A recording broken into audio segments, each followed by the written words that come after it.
So I got the chance to play Manager Career Mode in FC24, and today I wanted to give you my impressions and thoughts on this mode. I can't post any gameplay here because of copyright and all that, so I just have to use official EA screenshots. Most of the features and things are coming back from FIFA 23 Career Mode, but of course, there's going to be some new things to see and do, and that is what I'm going to focus my impressions on in today's video. I'm going to be doing a more comprehensive Manager Career look once the game releases in September. If you do enjoy today's video though, please leave a like for me, it always helps, and make sure you subscribe to get more FC24 content. So I'm going to break this video up into different topics. So the first one is manager selection and customization. Just going to keep it brief here. They're mostly generic managers outside of England. I did see Allegri's face from Juventus, that was a new face. I assume that more faces will be added in the future. I think Postecoglou needs one and all that. You can now put things like glasses and hoodies on your manager, so I used a hoodie when I did my playthrough, but overall it is mostly the same experience as last year. Next up, let's quickly talk about Create a Club. For me, it was mostly the same as last year. I was definitely keen on seeing the new kit templates that featured sponsors, but that wasn't in that build of the game, so I didn't really get to see what that would look like at the moment. I guess we have to wait for the full game to come out. Next up, let's talk about Tactical Vision, which is one of the biggest manager mode features this year. So there's a few to choose from, but you could also just leave it on standard if you really wanted to. Each one alters different tactical settings like defensive style,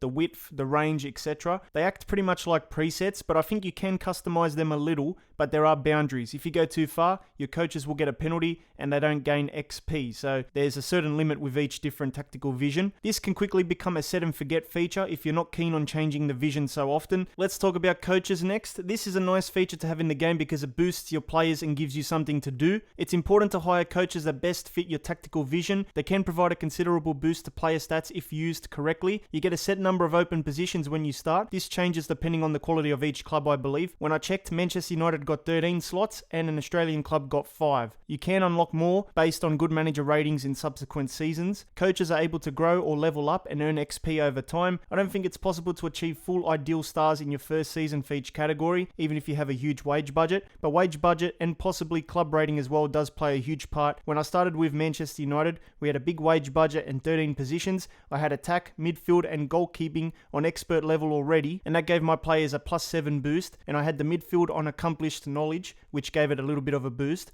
Most of the team was already fully boosted before I even got into the first game of the season. I used the weaker team from the A-League who only had a wage budget of 35 grand and 5 open positions. It was more of a challenge with them, trying to balance 5 coaches, and we had no chance of reaching the ideal level of stars for each department. It only boosted my players by +2, I believe. Next up, let's talk about training plans. So you can choose to tinker with each individual player plan or have it as a set and forget. I basically put my starting 11 on more energy focused plans because they're playing matches anyway and we need to keep their fitness high, and I kept the reserves and subs on more performance based plans to keep them more sharp since they're not getting game time. I rarely used the individual plans. I just basically used the set for starting 11 and set for subs and reserves options to make it quicker, but I can see certain circumstances where you may want to set an individual plan for a player. Your assistant manager will send emails telling you to consider an individual plan for a player if they feel that their current plan is not benefiting them. It's not a bad feature, but nothing really too major. Pre-match reports are also a new feature. It tells you the probable lineup and the tactical vision of the team.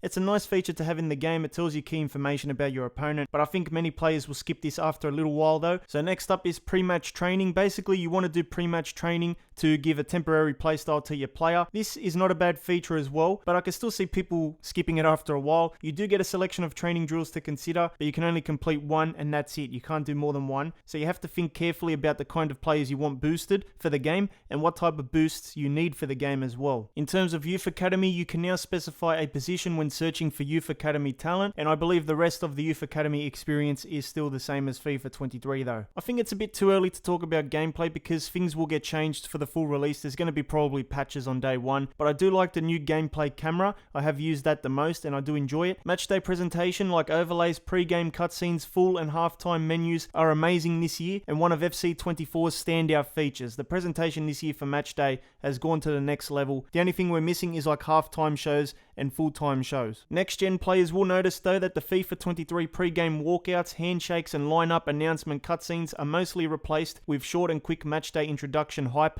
cutscenes. Some people may not like that. Spectate mode was a feature I did not use much. It was a new feature for career mode this year as well. You can't really see much using the manager view, but the other camera angles could be good for those who want to watch and manage, but I prefer playing the matches instead. That's why I don't really use this feature. This may be a feature that many players won't use. Dynamic moment cutscenes are added into the game this year. You could see end of season awards like the Ballon d'Or and the Player of the Season presentations, bus parades as well. Of course, you won't see them until the end of a season, and some only trigger if you win trophies, but it's nice to have them in the game. It's something fresh to look at. Ultimately, it feels like an incremental update once again that makes the mode better than last year, but still it feels like if you play the mode for 1 hour, you have seen and done everything the mode has to offer. I guess you're going to need to be creative and come up with interesting storylines to base your manager careers on once again,